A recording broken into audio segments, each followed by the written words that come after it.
So everybody has their favorite basic land that they prefer to go with, just, based off picture or full art, whatever it actually is you prefer. These are some of the other ones that I've made, and my favorite ones being where all of the ink's removed except for the mana symbol. Now, we've seen this process before. Lots of videos use it to show how to make foil proxies using laminator sheets and printing the image out, but that's skipping a step and going a little bit further than I intend to. So today I'm going to show you how to make this one here, removing everything but just the set symbol. Makes for a pretty shiny land, and if your collection of cards has gone anywhere that mine has, you've got a whole lot of these sitting around, 50 cents to $1, but absolutely nobody wants them, so they're just sitting in a box somewhere. Why not make something awesome out of them?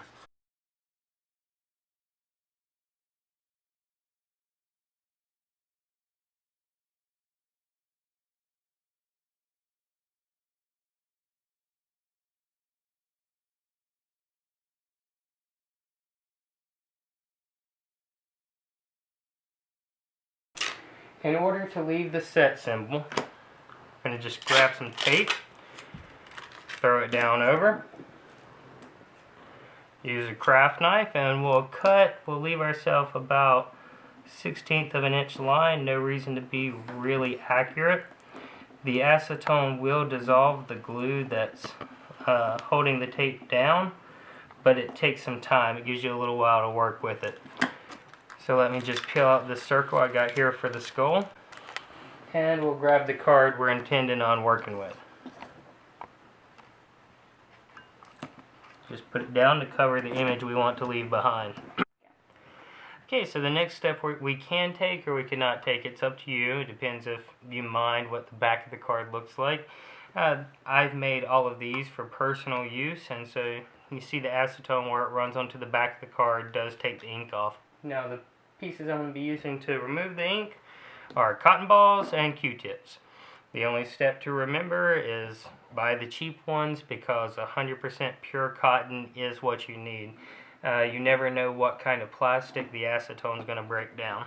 The Q-tips are more for your detailed work, but for just removing the ink, cotton balls and taking out large segments. And you always go with one wet, one dry. Purpose being is you don't want the acetone to sit too long and start dissolving into the glue and take out the parts that you're wanting to leave behind. And so right now I'm just wringing out my cotton ball. Picks up way more than you need. You just need it to be a little damp. Okay. And now this set I'm using here is Graveborn. As you can see, ink's coming off very, very fast. That's why I've been using Graveborns for doing my Dark Confidant deck. And as you can see already coming through the card is a very important point while you're doing this. Card looked perfectly mint whenever I started with it. As soon as I start dissolving ink, you can see where the card's been hit. You can see the ding right there in the foil. Everything shows. Every blemish, every speck, you're going to notice whenever you take the ink off. The foil layer shows everything. But at the same time, am I concerned about a ding in the card? Absolutely not, because the overall shiny is sort of overpowering whenever someone looks at it. They're not noticing the dent in the card. All they're seeing is something they've never seen before. So just being sure every once in a while to hit it again with the dry cotton ball so that I don't start dissolving the glue holding the tape down.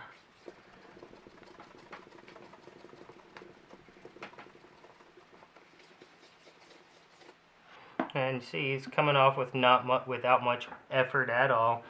The only thing that makes a big difference in this is what set it was printed by. If you try this with anything from the Premium Deck Series Fire and Lightning, you will be facing a really hard time. Every set's a little bit different. We'll go over those in a later video.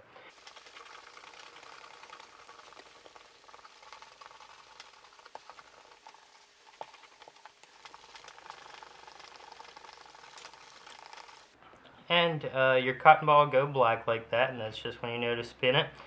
You can actually see it without flipping it. As soon as your card starts having these streaks in it, that's the cotton ball not being able to pick up everything. So I'll just turn it to a clean side where it's still damp.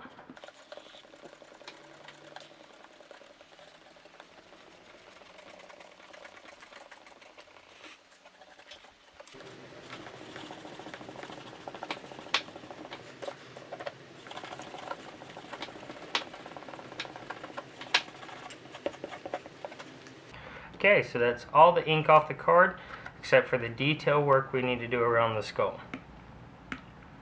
So don't use your fingernail when you're doing this, because like we talked about, with the card being all foil where you'll see every blemish in it, if you're using your fingernail to remove the tape, this is what you're going to see. You're going to see your fingernail where it's digging against that tape. So we'll just grab some more tape to tape it down so that it will not move. Just working at this with the skull at this point, so no reason to be shy on tape. Now this part here is all Q-tip work. So all I'm going to do is keep bumping the Q-tip against the ridge of the ink that I can feel whenever I hit it.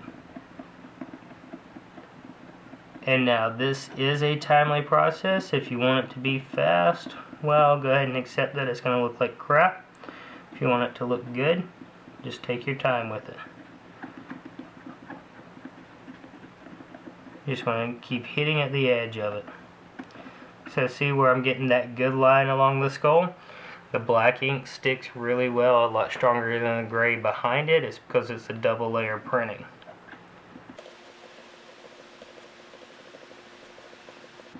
And whenever you get done, you might look that the jaw on the skull might be a little bit crooked, but the way to reassure yourself that you did it and it looks good, look at a card before you did anything to it. Whenever you get along the bottom here, it pretty much looks like crap, so the unbalanced is exactly how it's supposed to be.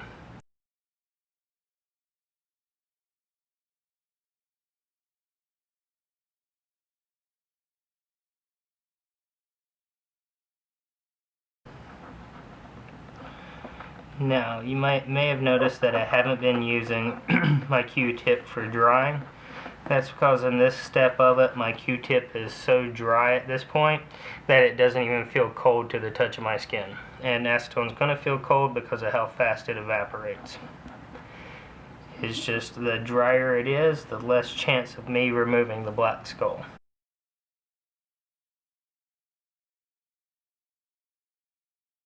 And now, since this is a more tedious process, we'll go ahead and jump ahead to the next step. So then what you're left with is something like this. The card looks a little bit foggy. If you can see the detail on the skull, you can see the ring in the middle where it's a dark black, and then where it's sort of dulled around the edges where I was hitting it with the acetone. If you can't see that on the camera, you most certainly will be whenever you do it yourself.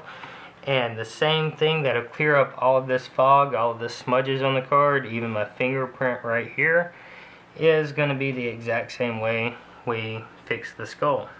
And that's just going back to our cotton balls.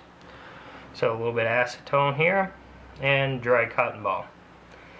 So whenever we start wiping the card, we're not going to use any pressure. Not like we did with the Q-tips, not like we did with the cotton balls. You just want to lightly go over the card. It'll make the skull entirely match and it'll clear up this other stuff. So I'm going to run it here and then dry cotton ball. Go a little bit over on the card and then dry it off. It's certainly important to dry it, because if you don't, you'll just end up streaking the card and having to do it again, and the skull is only going to take acetone just so much. So I did too much, I wasn't quick enough. You can see streaks here, streaks there. So just work your way across the card.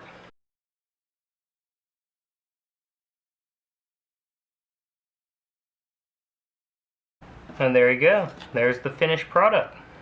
Now, granted, I showed you how to damage the card so that you wouldn't damage the card, but follow everything we went with. Right there's the beautiful product you end up with at the end of it. Pretty much be the envy of everybody. Got your basic foil, no interest, and then you got something that just looks pretty awesome.